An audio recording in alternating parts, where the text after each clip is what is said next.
Hello everyone, we're back again. This is Rubik. This is Andre. And welcome to our September edition of our web series. We are covering MRI today. As you can see in the background, we're going to talk about MRI safeties, MRI, how to prepare for MRI, what actually the MRI is, and we'll at the end we'll demonstrate some fun stuff, fun facts to show you how strong the magnet is. And to begin, maybe we can have Andre explain how MRI actually works. Absolutely. Guys, without getting into a lot of the physics of how MRI works, because it can get very complicated, I'll break it down as to how it works just so you guys have an idea and can understand when you're having an MRI how actually things work and how the images come about. The number one thing I want to mention is that you'll hear outside people mentioning, oh, I don't want to go back into the MRI machine because of the radiation and what it's going to do to my body. I'm here to tell you guys that there's no radiation involved with having an MRI scanner. Basically, the way it works is, if the whole magnet itself, the machine itself in our background is an actual magnet, and it takes the signal from our body water, right? And our body is composed of a majority of water. That's why they've chosen water as the signal location. And the third component that comes, body water magnet, is these things that are called coils that we use for different body parts. Antennas, basically. Antennas, yeah. Basically. And there is no harm to the patient when you're having an MRI scan. So that myth of radiation and being harmful to the body, that's not true. As you can hear right now, probably from the background, you'll hear that clicking and clinging noise. We hear patients you're keeping birds in the background to, so many different analogies they can you turn the volume down? Yeah, no, exactly. We can't turn the volume down. Exactly. Yeah, every MRI machine that's not an open MRI, the magnetic strength requires that noise to produce. If I can put this in the simplest form, the machine, the magnet itself, has this very thin lines of metal. They're called coils, I guess. Exactly. Yeah. So hot coils type of thing. Yeah. So when we start the scan, those start to vibrate and knock against each other, hence producing that tock, tock, tock, tock, tock, tock.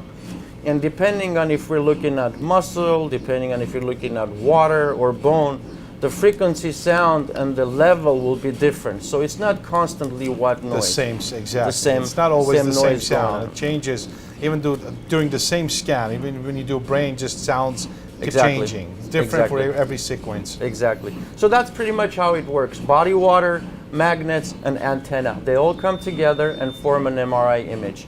Down the line, we'll show you actually what the images look like, and maybe we'll show you those antennas that we use for different body parts. When it comes to MRI noise, what we do here at GIP and most centers, we have to protect the patient's ears from that noise. I have a few things here that I can show you. These are just basic headphones that we can have the patient use it to drop the noise. So for some studies, we can have the patient listen to music. Absolutely. Not all of them. Some studies. Some studies. That if we're not doing the neck or the brain area, everything else we can have them use this and actually listen to music. Or the most common thing that we use for noise protection is just basically simple earplugs that are basically disposable earplugs that we give to every patient. They're the foam ones I'm sure many of you have used, where you turn one side very thin and put it in the ear, it will expand and cover the whole earlobe, and it actually works very well. People that have snoring significant others know about this a lot. Right. They always ask us to take it home because their spouse or the other one snores at night and stuff, so it works for many occasions, I guess. But earplugs, headphones work very well to reduce noise during MRI. Perfect. For today's purpose, I'm going to ask Rubik for our audience, how to prepare for a scan. When you're coming in, what are the things that you can do at home when you get here to make your experience faster, more pleasant, and easy as you go? Exactly. So most important, if we have the patients change here, we give them very comfortable scrubs to change, but some patients, they just don't want to change. So in that case, you gotta wear very comfortable clothes with no metals, no zippers, no clips on them. Metal and MRI just don't go together. We screen the patients right before getting them in the MRI room. Now, for any kind of pacemakers, we'll talk about that a little later. For any kind of clips or actually jewelry, credit cards, we have actually cases that patients hide their credit cards in their socks, and guess what happens? The credit cards get magnetized, demagnetized, I should say. They'll call us an hour and say nothing is working. My credit cards are not working. Yeah, well, if you get the credit cards or cell phones. It can damage cell phones also. If you get your credit cards inside of the room, it will just demagnetize.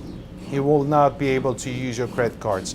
So, and as far as having the experience, make it more pleasant, is just try to relax during the scan.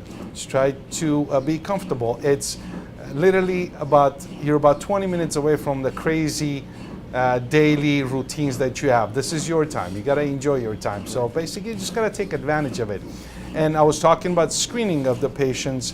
Now, when it comes to pacemaker and clips, maybe Andre can explain who can't have MRIs. Which group of patients cannot have MRIs? Got it. I wanted to add something to your what you can do in the scanner. You know, I tell my patients that this is probably the most rest you're going to have throughout the day. Like those 15, I fall 20 asleep minutes. in there. Guys, you guys can meditate, you can sleep, you can pray, and just relax your whole body and treat that as use that as an advantageous spa. Exactly, yeah. You know, you know what it's all mental. I tell them to plan your next vacation while you're in there. Happy thoughts. Why not? Okay, so now moving on. Unfortunately, there's a population of patients that are unable to have an MRI. This is where the safety comes in, guys, okay? There are three main things that we need to watch out for. At Glenoaks Imaging, we go through about 2 or 3 different screening processes before the patient actually goes into the room. Patients with pacemakers, heart pacemakers, are a big no-no.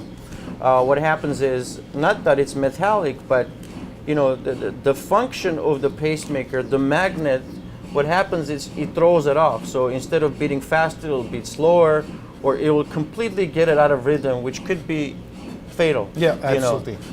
So that's very important. Although nowadays they're a lot better with pacemakers, there are some that you can scan. Very rarely.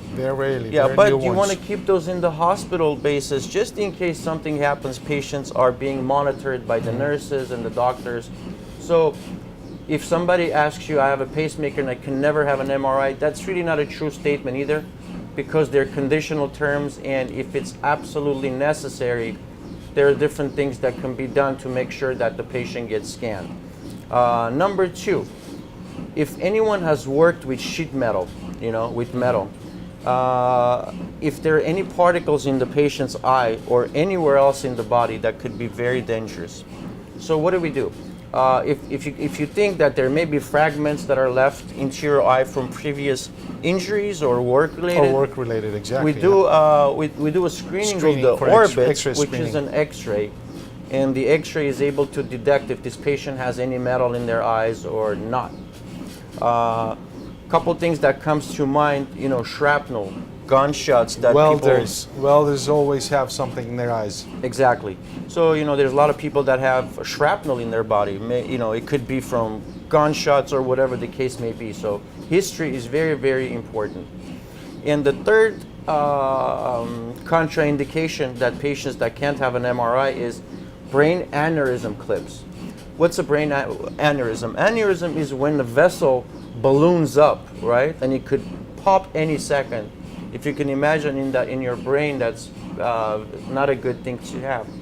So what physicians do, they go through your leg up to your brain, and either they clamp the aneurysm by actually using a metal clamp, or they will wire it. You know, they will wire it around. Wires. In both cases, you know, that it's used some kind of a metallic object that the patient that is not cannot compatible have an with MRI. Yeah. So, you know, aneurysm clips, pacemakers, or any other metal in the patient's body those patients cannot have an MRI. We have all those in our questionnaire, and we like it when patients give us detailed information on the questionnaire about all the metals and pacemakers, because it could really hurt the patient if they're not detailed about their history. Absolutely, on those papers. and it's not just about throwing the patient in there and no, doing absolutely the scan, not. Of course, so it's patient's health. We comes pay first. attention with safety a lot here. Absolutely, definitely.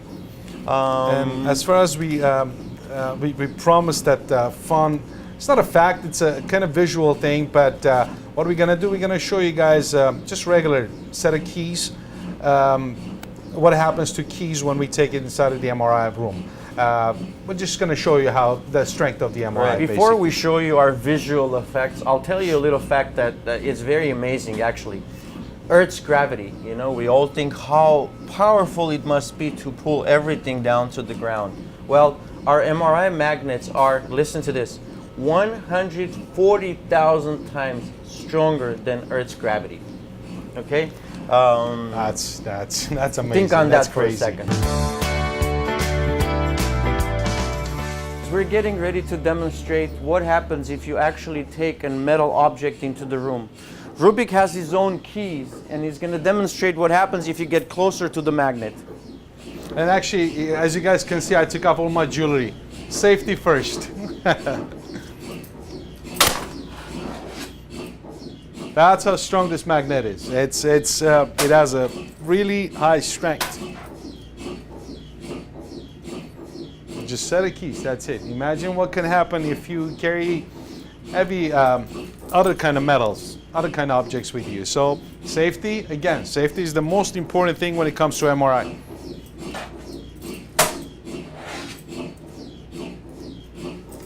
This is it for this month's edition. Thank you for being with us, and we'll see you guys next month. Be healthy.